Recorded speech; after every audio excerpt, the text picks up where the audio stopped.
Pukul 6 waktu Indonesia Tengah, Radio Republik Indonesia ini menghadirkan Warta Berita.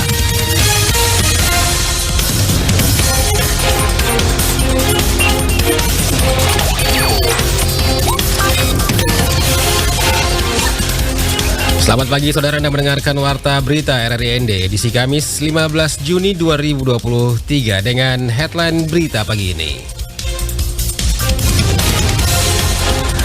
Kasus gigitan anjing pada manusia di Kabupaten Sika bertambah menjadi 36 kasus.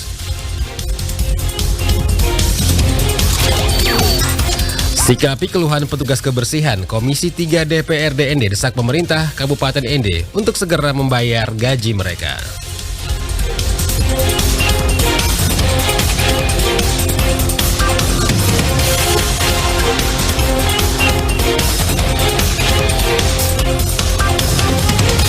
Inilah berita selengkapnya bersama saya Rizwan Sumbi.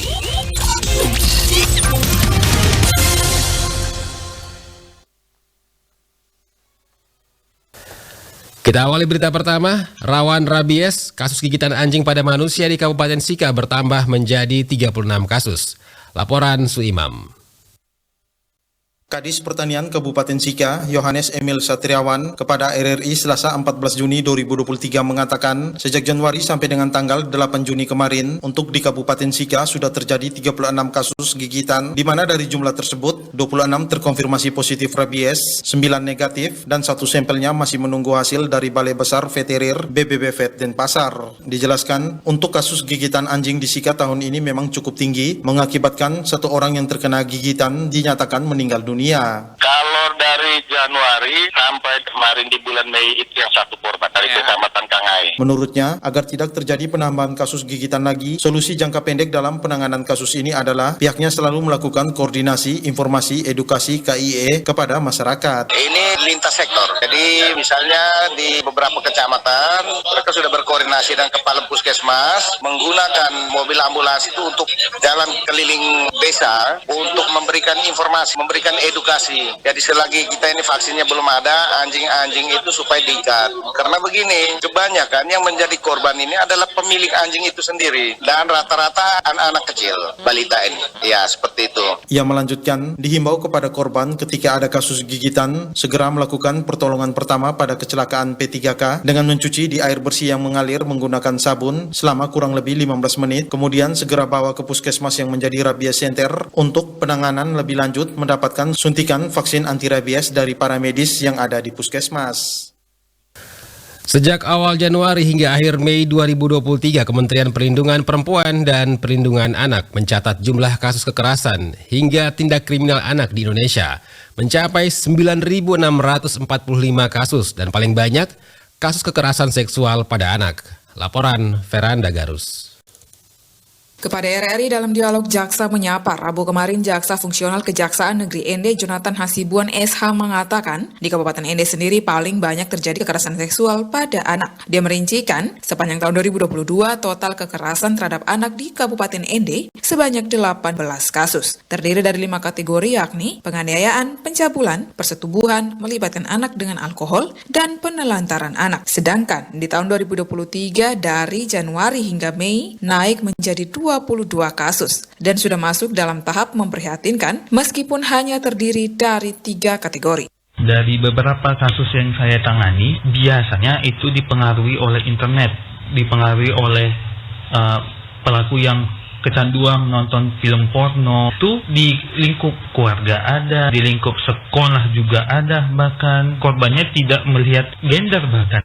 Sementara itu, Kepala Seksi Intelijen Kejaksaan Negeri ND Dewa Nyoman Wira Adiputra SH menambahkan, terkait pelaku kekerasan seksual sendiri merupakan orang terdekat korban, baik orang tua, keluarga, maupun guru. Lanjutnya, sejauh ini, kasus kekerasan yang melibatkan anak menjadi pelaku baru kekerasan fisik. Dengan tingginya kekerasan terhadap anak ini, Kejaksaan Negeri ND terus melakukan sosialisasi kepada masyarakat, khususnya generasi muda tentang dasar-dasar hukum dan perbuatan kekerasan serta dampak maupun sanksinya. Terkait dengan kekerasan terhadap anak ini, saya berpesan kepada orang tua atau masyarakat, tenaga pendidik di sekolah, apabila menemukan korban, tolong dilaporkan, tolong didampingi si anak untuk bisa speak up, melaporkan kejadian yang dialaminya ke pihak yang berwajib seperti itu. Jaga diri, jaga anak untuk ND yang lebih baik.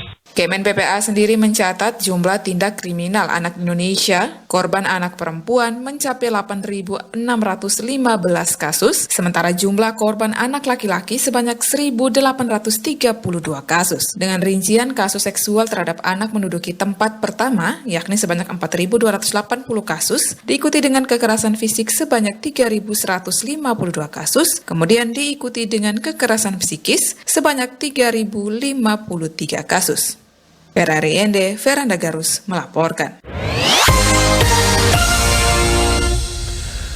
Gubernur NTT Victor Bung Tilulai Skodat dijadwalkan akan melepaskan keberangkatan calon jemaah haji NTT pada pagi ini di Asrama Haji Sukolilo, Surabaya.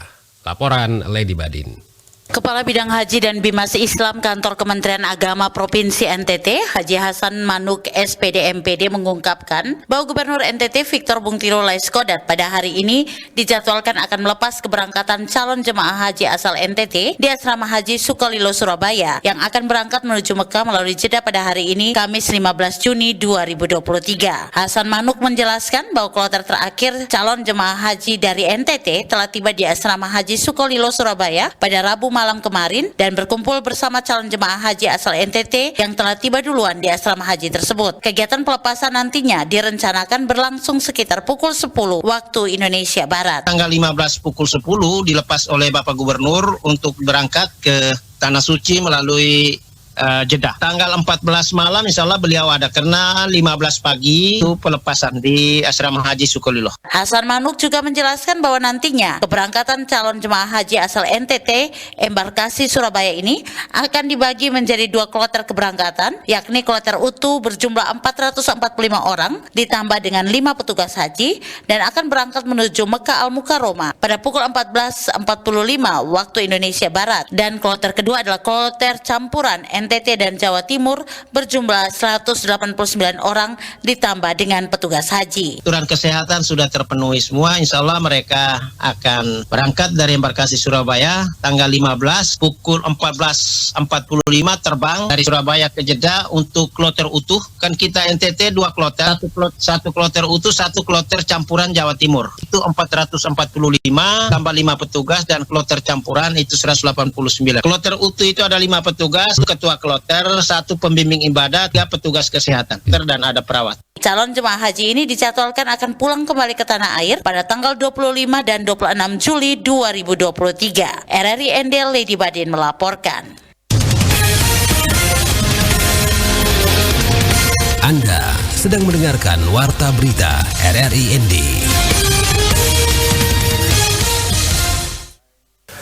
Memasuki musim panas yang rentan terhadap masalah kekeringan dan kebakaran lahan pertanian serta hutan, dan Rem 161 Wirasakti mengingatkan anggotanya agar melakukan pemantauan dan sedapat mungkin membantu masyarakat agar tidak terjadi kekeringan lahan pertanian maupun kebakaran hutan.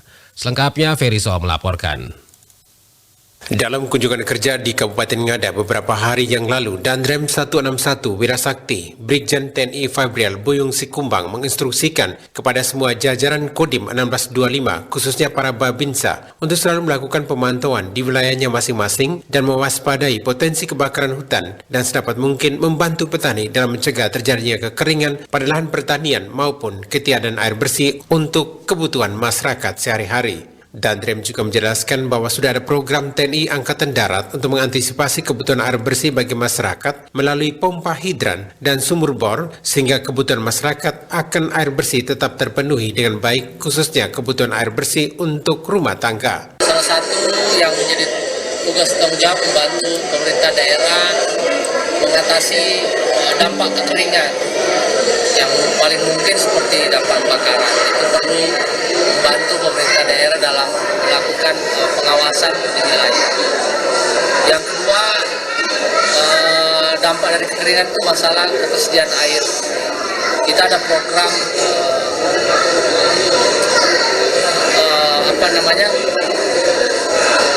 penyediaan air bersih pada masyarakat melalui pembangunan beberapa pompa hidram. Pompa hidram ini dilakukan untuk bisa menyediakan air masyarakat yang kesulitan karena titik air yang jauh. Kabupaten Ngada saat ini memasuki musim panas sehingga beberapa lahan pertanian milik petani mulai mengalami krisis air akibat ketiadaan bendungan maupun waduk untuk memasuk air ke lahan pertanian. Hal ini diperparah dengan seringnya terjadi kebakaran hutan akibat musim panas yang berkepanjangan serta menghanguskan lahan pertanian masyarakat sehingga menimbulkan kerugian yang tidak sedikit. RRI Ende, Ferry Soo melaporkan. Menyikapi tuntutan yang disampaikan petugas kebersihan dari Dinas Lingkungan Hidup Kabupaten Ende terhadap gaji mereka yang belum dibayar, Komisi 3 DPRD Ende desak pemerintah Kabupaten Ende untuk segera membayar. Laporan Rovinus Pula. Menyikapi tuntutan yang disampaikan petugas kebersihan dari Dinas Lingkungan Hidup Kabupaten Ende terhadap gaji yang belum dibayar, Komisi 3 DPRD Ende gelar rapat dengar pendapat bersama pemerintah termasuk petugas kebersihan dalam menyelesaikan tuntutan yang disampaikan. Rapat dengar pendapat dipimpin Ketua Komisi 3 DPRD Ende Sabri Indardeva berlangsung di ruang rapat gabungan Komisi DPRD Ende pada Senin 12 Juni 2023. Ketua Komisi 3 DPRD Ende Sabri Indardeva mengatakan dalam rapat dengar pendapat Komisi 3 mengundang semua dinas-dinas terkait dan juga petugas kebersihan. Hasil rapat dengar pendapat bahwa yang menjadi hak petugas kebersihan harus diselesaikan dalam waktu secepatnya. Sabri menjelaskan, ketika rapat dengar pendapat, Ketua Komisi 3 menyampaikan jika dari sebelumnya, mulai dari proses penetapan anggaran untuk petugas kebersihan tahun 2023, pemerintah bersama DPRD Ende sudah menetapkan anggaran sejak November 2022. Anggaran untuk petugas kebersihan total sebesar 1,3 miliar diperuntukkan untuk bulan Januari sampai dengan Desember 2023. Kita mengundang semua itu, dinas-dinas terkait dan juga petugas kebersihan. Ya, dilakukan yang namanya rapat dengar pendapat itu. Hasil rapat dengar pendapat disepakati bahwa yang menjadi hak daripada petugas kebersihan itu harus diselesaikan dalam waktu yang cepat. Ya, artinya bahwa yang pertama itu yang ketika rapat dengar pendapat saya sampaikan dari dulunya. Dari dulunya itu mulai dari proses penetapan anggaran untuk 2023 itu kan kita lakukan di bulan November 2022. Jadi anggaran yang diperuntukkan untuk petugas kebersihan itu totalnya 1,3 M.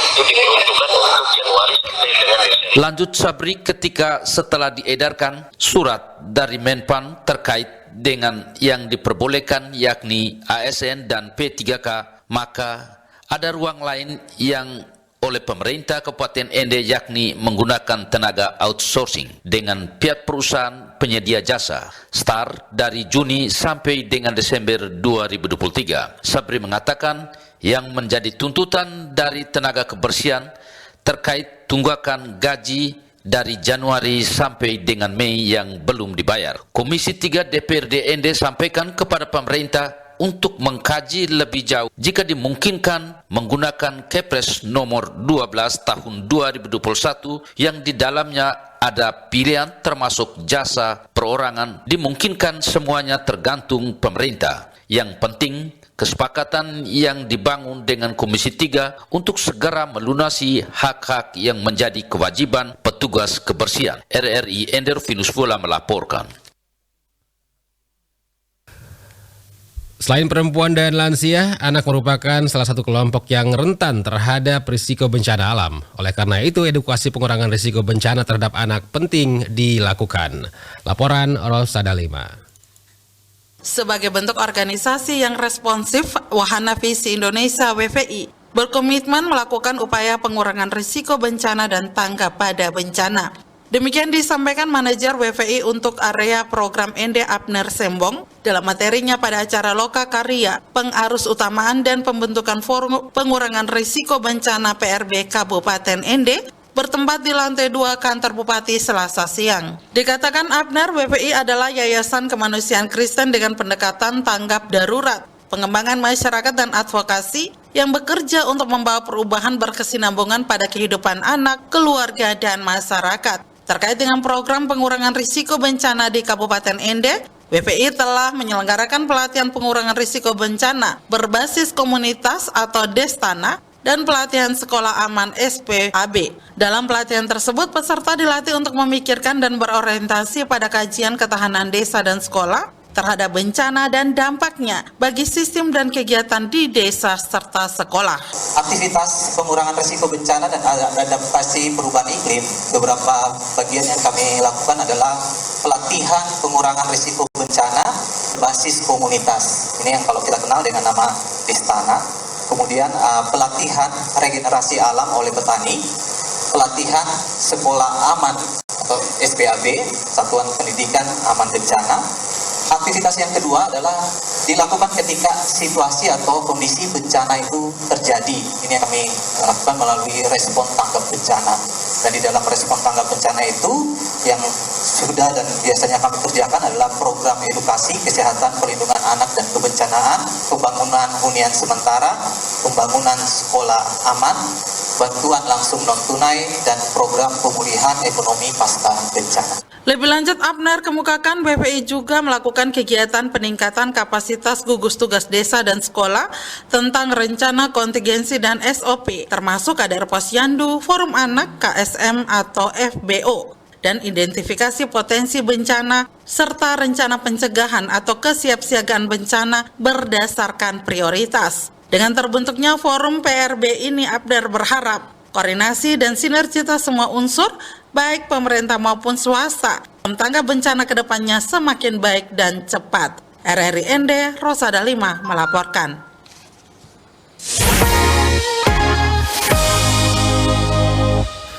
Sekian warta berita produksi RRI Ende pagi ini. Saya Rizwan Sumbi mewakili kerabat kerja yang bertugas. Selamat pagi.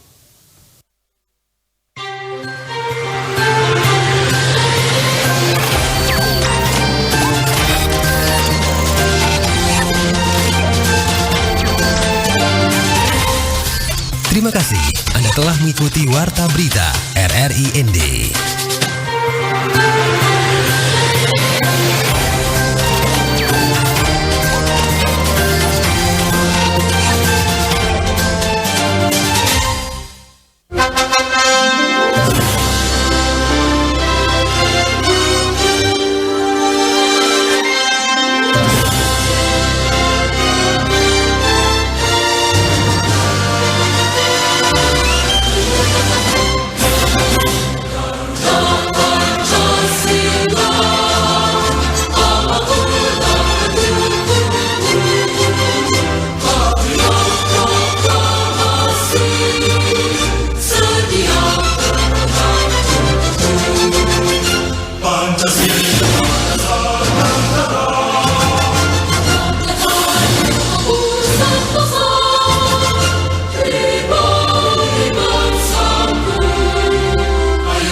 Jika Anda belum mencapai sesuatu, hari ini adalah